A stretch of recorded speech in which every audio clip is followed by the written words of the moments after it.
12월 6일 월요일 나를 깨워준 7분 플러스 아침을 여는 기도로 시작합니다.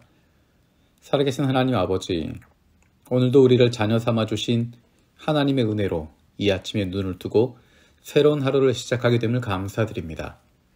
새로운 일주일을 시작하는 은혜를 주심을 감사드립니다. 이번 주도 항상 기뻐하고 끊임없이 기도하고 모든 일에 감사하는 그리스도인의 행복한 삶을 살아갈 수 있게 하여 주옵소서.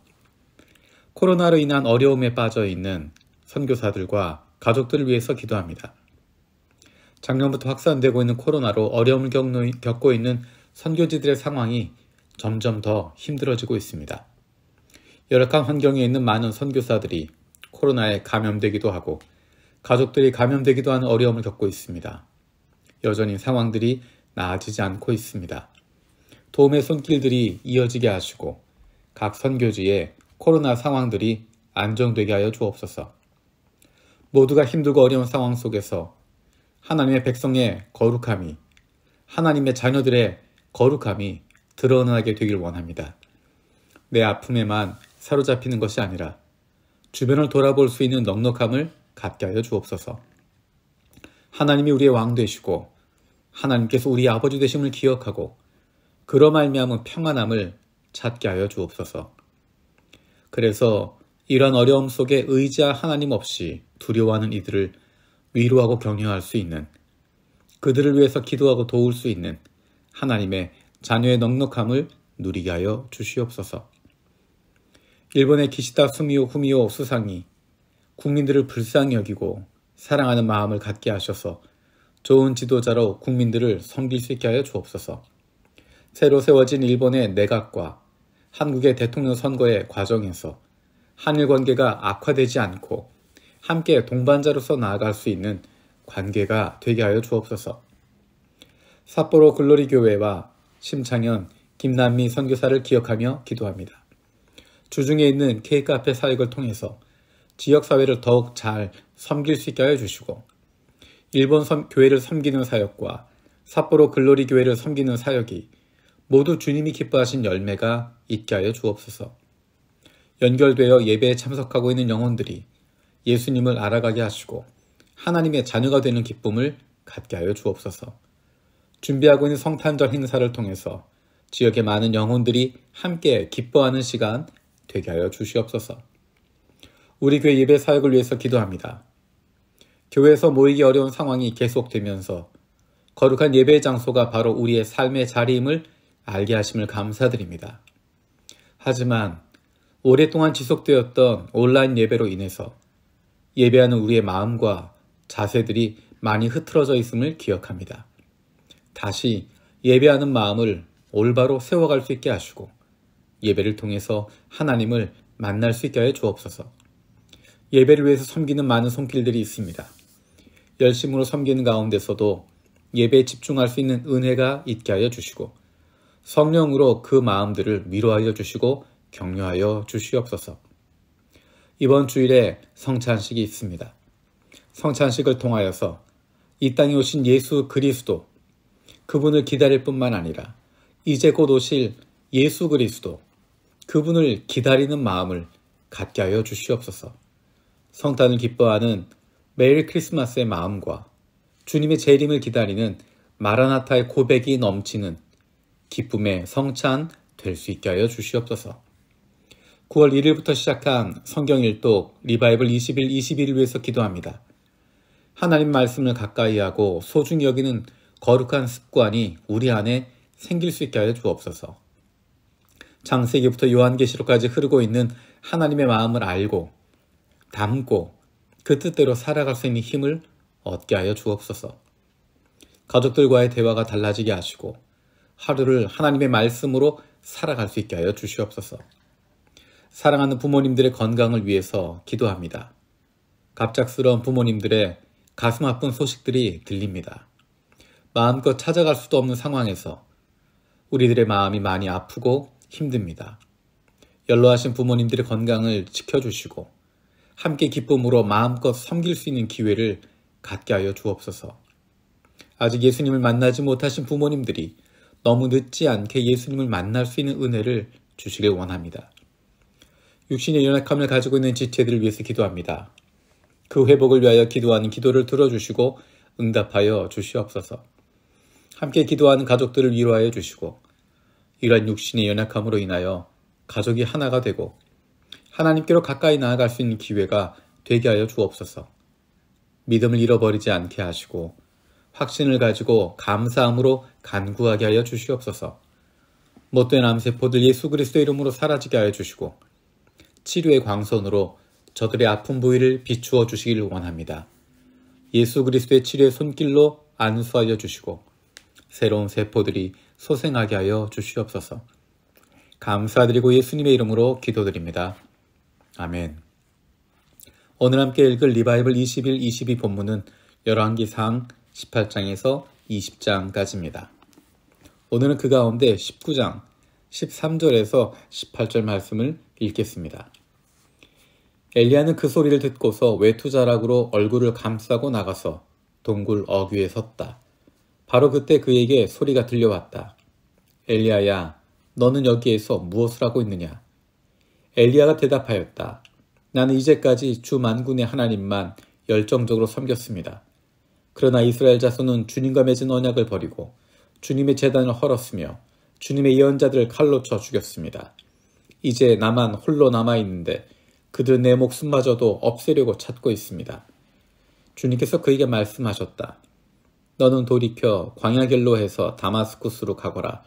거기에 이르거든 하사엘에게 기름을 부어서 시리아의 왕으로 세우고 또 님시의 아들 예후에게 기름을 부어서 이스라엘의 왕으로 세워라. 그리고 아벨무홀라 출신의 사밧의 아들 엘리사에게 기름을 부어서 내 뒤를 이을 예언자로 세워라. 하사엘의 칼을 피해 도망하는 사람을 예후가 죽일 것이고 예후의 칼을 피해서 도망하는 사람은 엘리사가 죽일 것이다. 그러나 나는 이스라엘에 7,000명을 남겨놓을 터인데 그들은 모두 바알에게 무릎을 꿇지도 아니하고 입을 맞추지도 아니한 사람이다. 아멘. 18장, 19장, 20장을 읽으면서 재미있는 모습들을 발견하게 됩니다. 18장에 등장하는 것은 엘리야의 놀라운 승리의 장면입니다. 아, 이렇게 큰 승리가 있을까? 이렇게 놀라운 장면이 있을까? 그런데 더 놀라운 것은 19장에 등장하고 있는 엘리야의 모습입니다. 18장에 나타났던 그렇게 당당하고 용감하던 엘리야가 19장에서는 왜 이렇게 연약하고 불쌍해졌나 하는 마음을 들게 됩니다.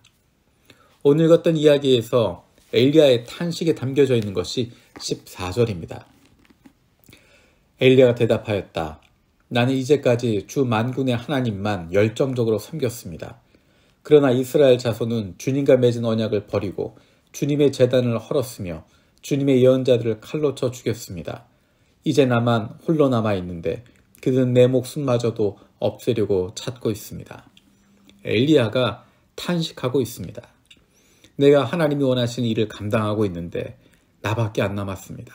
아무런 변화도 일어나지 않습니다. 이스라엘 자손들은 모두가 다 돌아섰습니다. 다 우상을 섬기고 있습니다. 이제 나만 남았습니다. 거기에 대한 하나님의 대답이 18절에 있는 말씀입니다. 그러나 나는 이스라엘에 7,000명을 남겨놓을 터인데 그들은 모두 바알에게 무릎을 꿇지도 아니하고 입을 맞추지도 아니한 사람이다. 엘리야가 보기엔 다 끝났고 나밖에 안 남았다라고 이야기했지만 하나님이 말씀하십니다. 내가 이스라엘에 7,000명을 남겨놓을 것이다. 그들은 모두 바알에게 무릎을 꿇지도 아니하고 입을 맞추지도 아니한 사람이다. 그리고 엘리야가 해야 할 일을 15절에서 17절에 말씀하고 계십니다. 너는 돌이켜 광야 길로에서 다마스쿠스로 가거라. 거기에 이르거든 하사엘에게 기름을 부어서 시리아의 왕으로 세우고 또 님시의 아들 예후에게 기름을 부어서 이스라엘의 왕으로 세워라. 그리고 아벨몰라 출신의 사밧의 아들 엘리사에게 기름을 부어서 내 뒤를 이을 예언자로 세워라. 하사엘의 칼을 피해서 도망하는 사람은 예후가 죽일 것이고 예후의 칼을 피해서 도망하는 사람은 엘리사가 죽일 것이다. 하나님께서는 엘리야가 해야 할 일을 이야기해 주십니다. 그런데 사실 엘리야가 해야 할 일 가운데 정말로 엘리야가 모든 것을 마치는 것은 없습니다. 나머지는 하나님께서 하시는 것입니다.